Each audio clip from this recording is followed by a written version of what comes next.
ನಮಸ್ಕಾರ ಸ್ನೇಹಿತರೆ. ಇದೀಗ ನಿವೇದಿತಾ ಗೌಡ ಸೀರೆಯಲ್ಲಿ ರೀಲ್ಸ್ ಮಾಡಿದ್ದಾರೆ. ಸೀರೆಯಲ್ಲಿ ನಟಿ ಮುದ್ದಾಗಿ ಕಂಡರು. ಈ ವಿಡಿಯೋ ಮಾಡಿರುವ ಹಿಂದಿನ ಉದ್ದೇಶವೇ ಬೇರೆ ಇದ್ದತ್ತಿದೆ.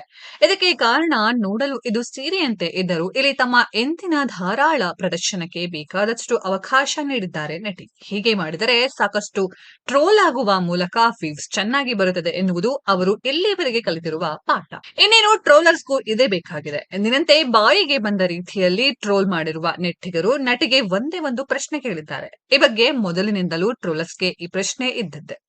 ಅದೇನೆಂದರೆ ಆಕೆಗೆ ಕನ್ನಡ ಓದಲು ಬರುತ್ತಾ ಎನ್ನುವುದು. ಎಷ್ಟೆಲ್ಲ ಕೆಟ್ಟ ಕೆಟ್ಟ ಕಾಮೆಂಟ್ಸ್ ಮಾಡಿದ್ರು ಡೋಂಟ್ ಕೇರ್ ಅಂತಿರೋ ನಟಿಯ ಬಗ್ಗೆ ಈ ಒಂದು ಸಂದೇಹವನ್ನ ಅವರು ವ್ಯಕ್ತಪಡಿಸಿದ್ದಾರೆ. ಆದರೆ ನಿವೇದಿತಾ ಸುಂದರವಾಗಿ ಕನ್ನಡವನ್ನ ಮಾತನಾಡ್ತಾರೆ. ಅವರಿಗೆ ತಮ್ಮ ಟ್ರೋಲರ್ಸ್ ಗಳ ಬಗ್ಗೆಯೂ ಚೆನ್ನಾಗಿ ಗೊತ್ತಿದೆ. ಇದಾಗಲೇ ಹಲವು ಬಾರಿ ಅವರು ಟ್ರೋಲರ್ಸ್ ಮುಖಕ್ಕೆ ಹೊಡೆಯುವ ರೀತಿಯಲ್ಲಿ ಉತ್ತರವನ್ನ ಕೊಟ್ಟಿದ್ದಾರೆ. ಕೆಲವೊಮ್ಮೆ ಎಚ್ಚರಿಕೆಯನ್ನ ನೀಡಿದ್ದಾರೆ. ಆದರೂ ಇವರನ್ನ ಕಂಡರೆ ಟ್ರೋಲರ್ಸ್ಗೆ ಇನ್ನಿಲ್ಲದ ಪ್ರೀತಿ. ನಟಿ ವಿಡಿಯೋ ಹಾಕುವುದನ್ನೇ ಕಾಯುತ್ತಾ ಇರುವಂತೆ ಕಾಮೆಂಟ್ಸ್ ಸುರಿಮಳೆ ಹಾಕ್ತಾರೆ. ಇಂಥ ಎರ್ರಾಬಿರಿ ಡ್ಯಾನ್ಸ್ಗೆ ಹಿಗ್ಗಾಮುಗ್ಗಾ ಬೈಯುವ ಇದೇ ನೆಟ್ಟಿಗರು ಉತ್ತಮವಾಗಿ ಒಂದೇ ಒಂದು ವಿಡಿಯೋನ ಜನ್ಮದಲ್ಲಿ ಓಪನ್ ಮಾಡಿರಲಿಲ್ಲ. ಒಂದು ವೇಳೆ ಸ್ಕ್ರೋಲ್ ಮಾಡುವಾಗ ಅದು ಕಂಡರೂ ಸರಿಸಿ ಮುಂದೆ ಹೋಗಿ ಇಂಥದ್ದೇ ವಿಡಿಯೋಗಾಗಿ ಅಪಹಪಿಸುತ್ತಿರುವುದಂತೂ ನಿಜ.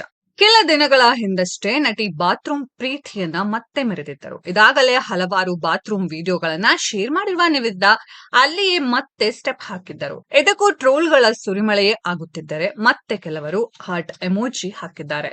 ಕೆಲವರು ಇನ್ಸ್ಟಾದಲ್ಲಿ ಇವಳ ಕಾಟ ಎಂದು ಬರೆದುಕೊಂಡಿದ್ದಾರೆ. ಹೀಗೆ ಒಬ್ಬೊಬ್ಬರು ಒಂದೊಂದು ರೀತಿಯ ಕಾಮೆಂಟ್ಸ್ ಮಾಡ್ತಿದ್ದಾರೆ. ಸ್ನೇಹಿತರೆ, ನಿವೇದಿತಾರ ಸೀರೆಯ ರೀಲ್ಸ್ ಹೇಗಿದೆ ಅನ್ನೋದನ್ನ ಕಾಮೆಂಟ್ ಬಾಕ್ಸ್ ಅಲ್ಲಿ ಕಾಮೆಂಟ್ ಮಾಡಿ. ಈ ವಿಡಿಯೋ ಇಷ್ಟ ಆಗಿದ್ರೆ ಲೈಕ್ ಮಾಡಿ, ಶೇರ್ ಮಾಡಿ, ಚಾನೆಲ್ ನ ಸಬ್ಸ್ಕ್ರೈಬ್ ಮಾಡಿ, ಪಕ್ಕದಲ್ಲಿ ಇರೋ ಬೆಲ್ ಐಕಾನ್ ನ ಹಿಟ್ ಮಾಡಿ. ಮುಂದಿನ ವಿಡಿಯೋದಲ್ಲಿ ಭೇಟಿಯಾಗೋಣ. ಧನ್ಯವಾದಗಳು.